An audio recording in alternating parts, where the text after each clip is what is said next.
स्वागत है आपका न्यूज बुलेटिन में। मैं हूं आपके साथ सुहानी बहुगुना। बुलेटिन से पहले एक नजर इस वक्त की हेडलाइंस पर। 3 देशों की यात्रा पर रवाना हुए प्रधानमंत्री मोदी। कनाडा में G7 शिखर सम्मेलन में हिस्सा लेंगे प्रधानमंत्री मोदी। अमेरिकी राष्ट्रपति से मिल सकते हैं प्रधानमंत्री मोदी।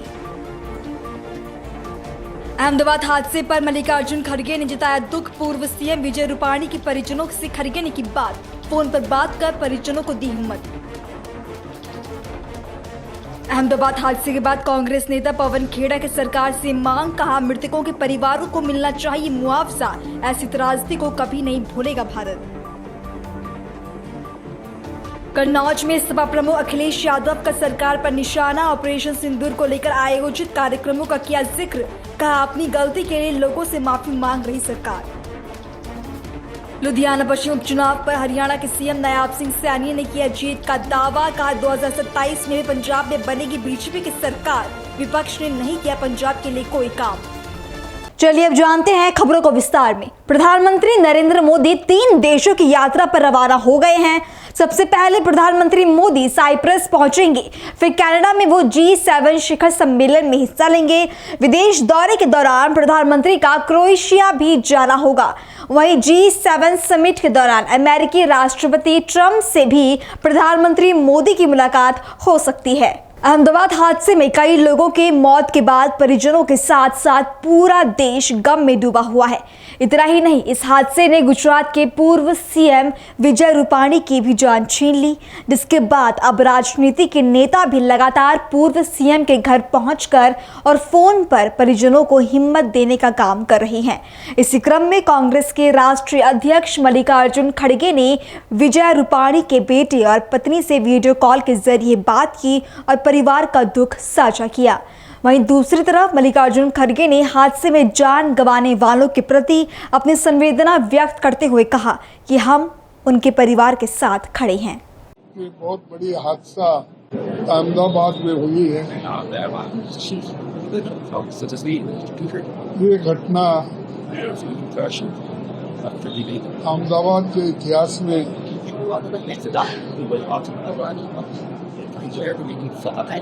कोई भूलेगा नहीं। जो भी इतिहास लिखेगा उसमें नमूद होगा कि ऐसी बड़ी घटना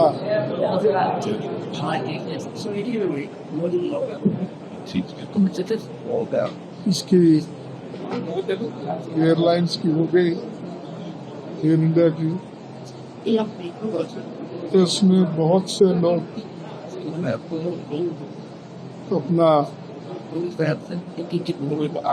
पूरा जिनका बहुत लोगों का बलिदान हुआ है, ऐसे लोगों को मैं अपने तरफ से श्रद्धांजलि अर्पित करता हूँ। और जो लोग इस देश में इस देश के वासी हैं, इसके अलावा भी बाहर से जो लोग अहमदाबाद देखने के लिए या जो टूरिस्ट थे या बिजनेसमैन थे, वो भी उनका भी इंतकाल हुआ है, उनको भी मैं श्रद्धांजलि अर्पित करता हूँ। उसके अलावा जो नौजवान मेडिकल कॉलेज के विद्यार्थी जो अपना घर छोड़कर यहाँ पर मेडिकल कॉलेज में दाखिला लेकर जो मेस में खाना खा रहे थे, वो भी बहुत लोग उसमें भी गए हैं। उसका एग्जैक्ट नंबर हमको नहीं मिल रहा, लेकिन जो भी आपके माध्यम से हमको मिला है वही आप जानते हैं और मैं भी उतना ही जानता हूँ। और उसी तरीके से जो 3 विद्यार्थी यहाँ पर घायल हैं, जिनकी देखभाल चल रही है, और हम यहाँ के जो सर्जन हैं डॉक्टर निकल, इनसे भी मिले, विचार विमर्श किया कि जो भी 3 विद्यार्थी यहाँ हैं उनका जल्द से जल्द उनको दुरुस्त किया जाएगा, उनका ठीक ठाक इंतजाम होगा। और बाकी एक जो हमारे विश्वास विश्वास, जो मिरेकल बहुत सारी ऐसा मिरेकल कहीं दुनिया में नहीं मिलेगा एग्जाम्पल। ये बहुत ही लकी मैन, जितना दुख है हमको, लेकिन वो बचे हैं, अपने नसीब बोलिए या अपने जिस तरीके से उन्होंने अपने आप को बचा लिया है, ये बहुत बड़ा एक बहुत बड़ी बात है। इसलिए उनको भी मैं उससे हिम्मत की दाद देता हूँ और इन पर भी जल्द से जल्द मैंने उनको हेल्थ में सुधार हो और जल्दी तंदुरुस्त। ऐसे आदमी का ऐसा होना हम लोगों को बड़ा दुख हुआ है। तो परमात्मा आपको शक्ति दे दुख सहन करने की, और आप धैर्य से काम करो। माता जी को भी बोलिए, माता जी साथ में है तो 1 मिनट बात कर दो। माता जी नमस्कार। हम बहुत दुखी है, आप भी दुखी है। हमको बहुत बड़ा सदमा पहुंचा कि एक अच्छे व्यक्ति को ऐसा शिक्षा मिला। तो हमें चाहते हैं कि आप धैर्य से रहो। आप ये काम हम सब लोग आपके साथ हैं, क्योंकि ये हादसा किसी के हाथ में नहीं था। और आप जरा काम इसको धैर्य से ले लो, बच्चों को भी संभालिए, सब ठीक। धन्यवाद। आप सबको नमस्कार। सब बच्चों को आप बोल दीजिए नमस्कार। अहमदाबाद हादसे को लेकर कांग्रेस नेता पवन खेड़ा ने कहा कि कांग्रेस अध्यक्ष ने कुछ बातें बहुत स्पष्ट रूप से कही है। उन्होंने कहा कि सरकार को मृतकों के परिवारों के लिए मुआवजे के बारे में सोचना चाहिए, क्योंकि ये एक ऐसी त्रासदी है जिसे भारत कभी नहीं भूलेगा। कई निर्दोष लोगों ने अपनी जान गंवाई। कांग्रेस पार्टी का मानना है कि सरकार को अपने शब्दों, विचारों और व्यवहार में संवेदनशीलता दिखानी चाहिए। और अस्पताल गए, जहां जो इलाज जिनका हो रहा है घायलों का, उनसे मिले, उनके परिवारजनों से मिले, और उसके बाद क्रैश साइट पर गए। आपने देखा कि कांग्रेस अध्यक्ष ने कुछ बातें बड़ी स्पष्ट तौर पे कही हैं। उनसे सवाल भी पूछा गया तो कॉम्पेंसेशन के विषय में भी उन्होंने खुलकर कहा कि सरकार को कॉम्पेंसेशन पे भी सोच विचार करना चाहिए। और उम्मीद ये जाहिर की कि ब्लैक बॉक्स अब मिल गया है, तो अब सब कुछ स्पष्ट होना चाहिए अगले कुछ दिनों में कि क्या कारण रहे। ये ऐसी त्रासदी है जो भारत भुला नहीं पाएगा। बहुत लोगों ने, इनोसेंट लोगों ने अपनी जान गंवाई, उनका कोई कसूर नहीं था। और साथ में कांग्रेस पार्टी का ये मानना है कि सरकार को बहुत संवेदनशीलता दिखानी चाहिए, अपनी शब्दों में भी, अपने विचार में भी और अपने आचार में भी। बिना संवेदनशीलता के आप जख्मों पर मरहम नहीं लगा सकते।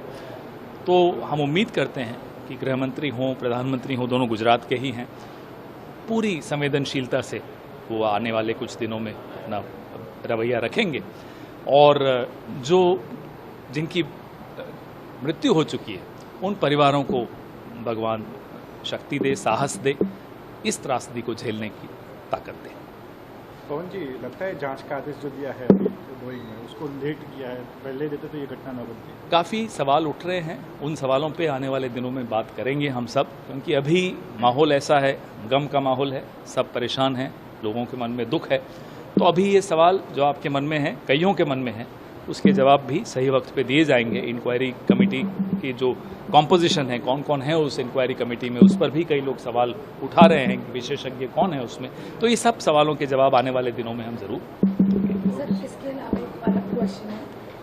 व्हाइट हाउस ने मना कर दिया है foreign military leader including Asim Munir, जो पाकिस्तान के अभी इस माहौल में हम जहाँ खड़े हैं अहमदाबाद में, अभी इस माहौल में मुझे लगता है और कोई बात करना उचित नहीं है। कन्नौज में सपा प्रमुख अखिलेश यादव ने बीजेपी सरकार पर निशाना साधा।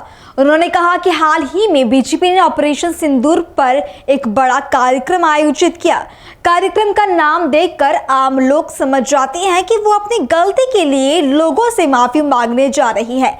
सिंदूर जो पाप, जो नाकामी हुई, उसे मिटाने के लिए वो घर घर जा रही हैं। उनके पास इस गलती का कोई जवाब नहीं है।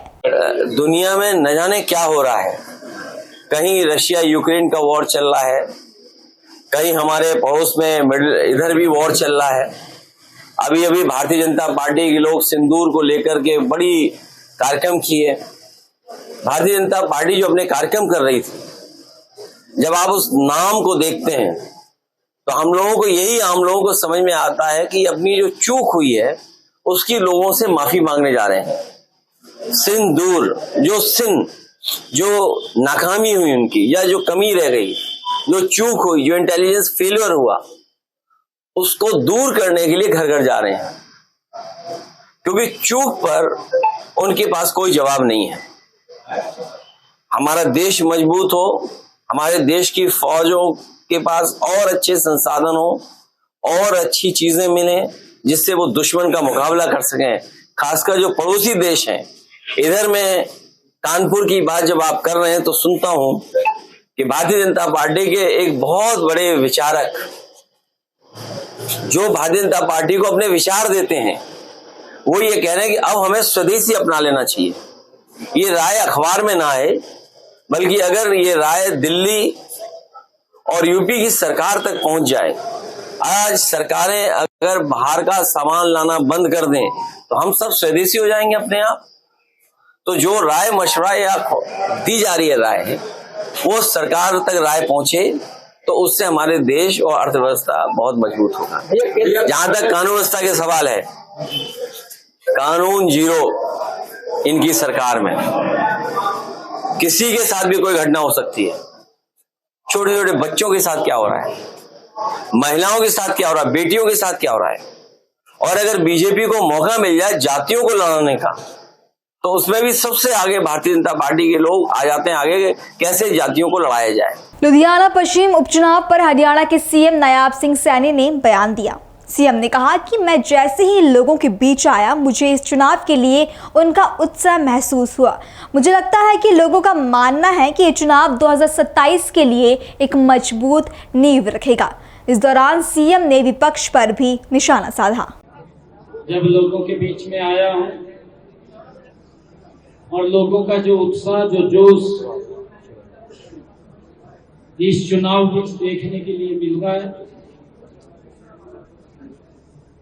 मैंने यह महसूस किया है कि लोग इस बात को लेकर के सोच रहे हैं कि ये उपचुनाव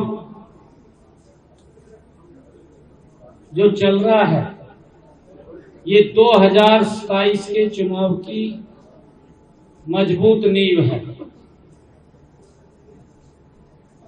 क्योंकि यहां पर चाहे कांग्रेस की सरकार रही हो और चाहे पिछले 4 वर्षों से लगातार आम आदमी की सरकार के ऊपर विश्वास किया हो, कांग्रेस ने भी लोगों के साथ विश्वासघात किया और आम आदमी ने तो उससे ज्यादा किया।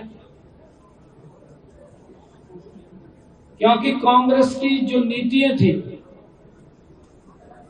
लोग उनसे तंग आए और कांग्रेस की गलत नीतियों के कारण ही आम आदमी की सरकार चुनी। परंतु आम आदमी ने जिस प्रकार से दिल्ली में लूट की दुकान खोली, जो ईमानदारी की दुकान की बात करते थे, वही पोजीशन यहां पंजाब के अंदर भी खड़ी की है। लोग इनकी नीतियों से तंग हैं। पंजाब के लोगों ने जो मन बनाया है कि 2027 में कमल के फूल नरेंद्र मोदी जी के साथ जाएंगे और उसकी नींव अब 19 तारीख को लुधियाना वेस्ट से कमल का फूल खिल करके जीवन जी को विधानसभा में भेज करके उसके ऊपर मोहर लगाने का काम ये लुधियाना के लोग करेंगे। लुधियाना से ही ये पूरे पंजाब को, पूरे देश को यहाँ के लोग संदेश देने वाले हैं। जो मैंने दोपहर से कार्यक्रमों के अंदर लोगों का मैंने चेहरों को पढ़ा है, जो उनके व्यू आए हैं, वो इस चुनाव के अंदर बड़े मार्जिन से कमल का फूल खिलाने वाले हैं। क्योंकि जो बातें आम आदमी ने कही है, उन बातों के ऊपर वो खरा नहीं उतरे। पंजाब लगातार पीछे जा रहा है। जो लोग नशे से पैसा कमा करके जेब में भरते हो, तो नशा कैसे खत्म हो जाएगा? जो नशे को खत्म करने की बात तो जरूर करते थे, परंतु उस नशे को एक हथियार बना करके पैसा खींचने का काम भी करते थे। आज लोग इस बात को समझ रहे हैं और मोदी जी के नेतृत्व के अंदर देश गति से आगे बढ़ रहा है। हमने हरियाणा के अंदर जितनी योजनाएं मोदी जी ने चलाई हैं, वो सभी की सभी योजनाएं हरियाणा में लागू की हैं। हमने गरीब व्यक्ति के लिए आयुष्मान कार्ड लागू किया है, जिसमें 5 लाख रुपए का इलाज व्यक्ति का फ्री में हो रहा है। और मुझे बताते हुए ये खुशी भी है कि हरियाणा प्रदेश के अंदर ऐसे 20-22 लाख परिवारों ने इस योजना के साथ जुड़ करके अपना इलाज कराया है फ्री में, और सरकार ने 2,500 करोड़ रुपया उनके इलाज का पैसा दिया है।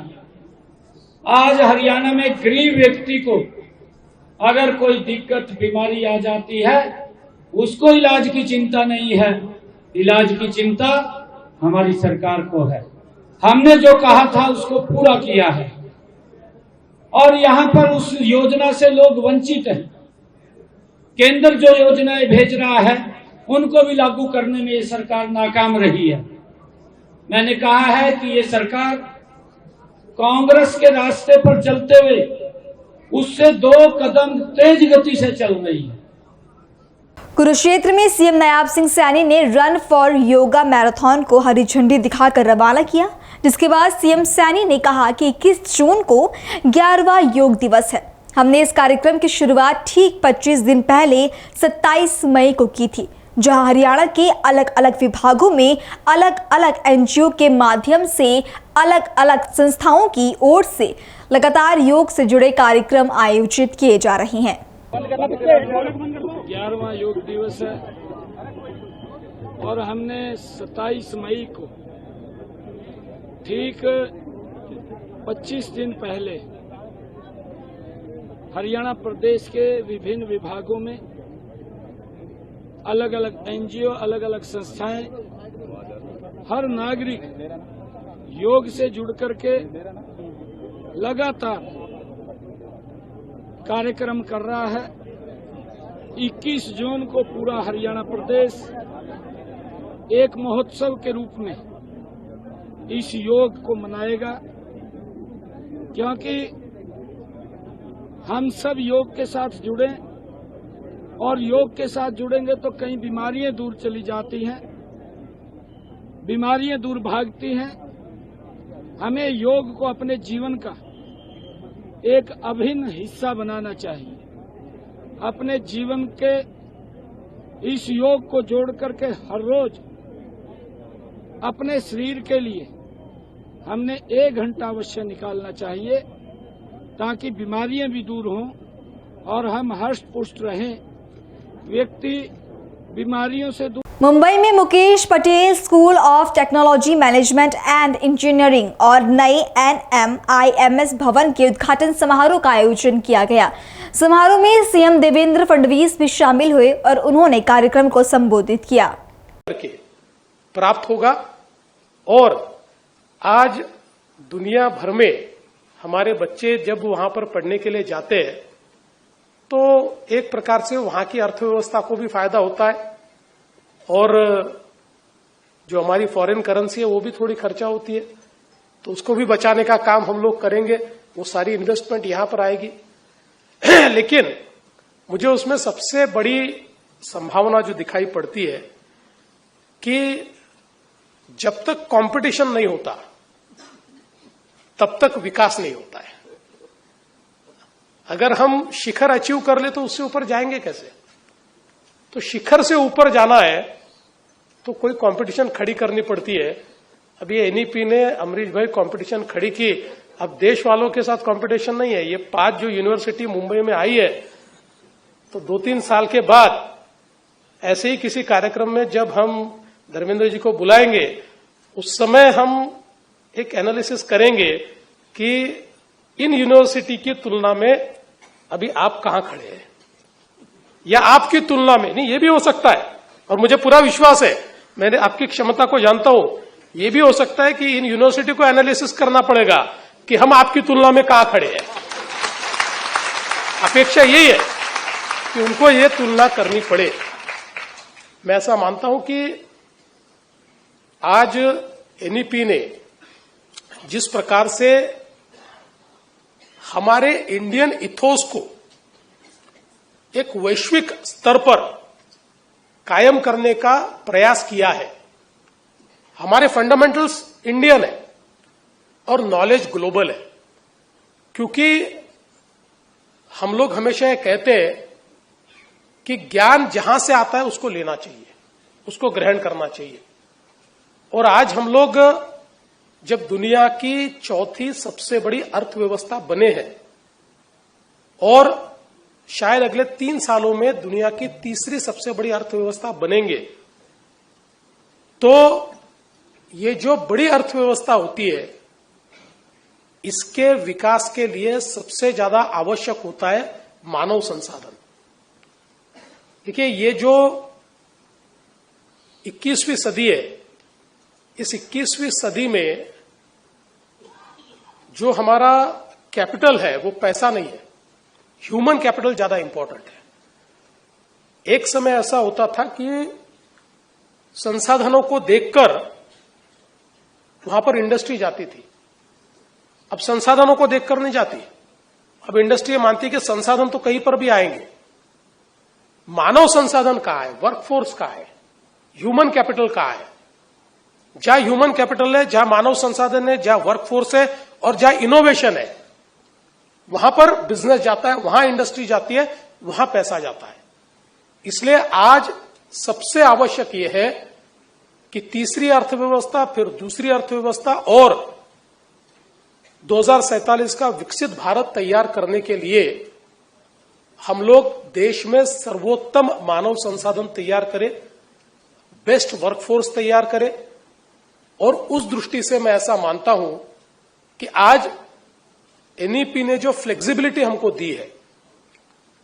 कैलाश मानसरोवर यात्रा का पहला जत्था रवाना होने पर मंत्री जयवीर सिंह ने कहा कि देश और गाजियाबाद का सौभाग्य है कि इंदिरापुरम में मानसरोवर का नया भवन बनने के बाद 5 साल के लिए स्थगित यात्रा यहां से निकल रही है। इतिहास में पहली बार गाजियाबाद की धरती से पहला जत्था निकलेगा और लगातार जत्थे यहीं से निकलेंगे। देखिए, सौभाग्य है उत्तर प्रदेश का और खास रूप से गाजियाबाद का कि जिसकी पुनीत पावन धरती पर नया मानसरोवर भवन इंदिरापुरम में बनने के बाद इस भवन से पहला जत्था 5 साल पहले, तो पहली शुरुआत है। 5 साल पहले जो यात्रा स्थगित हुई थी, 5 साल बाद शुरू हो रही है, लेकिन इतिहास में पहली बार गाजियाबाद की धरती से यहाँ पहला जत्था रवाना होगा और लगातार यहाँ से जत्थे रवाना होंगे। और परंपरागत रूप से हमेशा मानसरोवर की यात्रा गाजियाबाद की इसी पावन भूमि से प्रतिवर्ष भारत सरकार और प्रदेश सरकार के बीच में जो सहमति बनी है, यहीं से रवाना हुआ करेगी। और इसके लिए सारी चाक चौबंद व्यवस्थाएं, इन जाने वाले श्रद्धालुओं को कोई असुविधा न हो, हम लोगों ने किट का उनके लिए व्यवस्थित किया है, सारी सुविधाओं का ख्याल रखा है।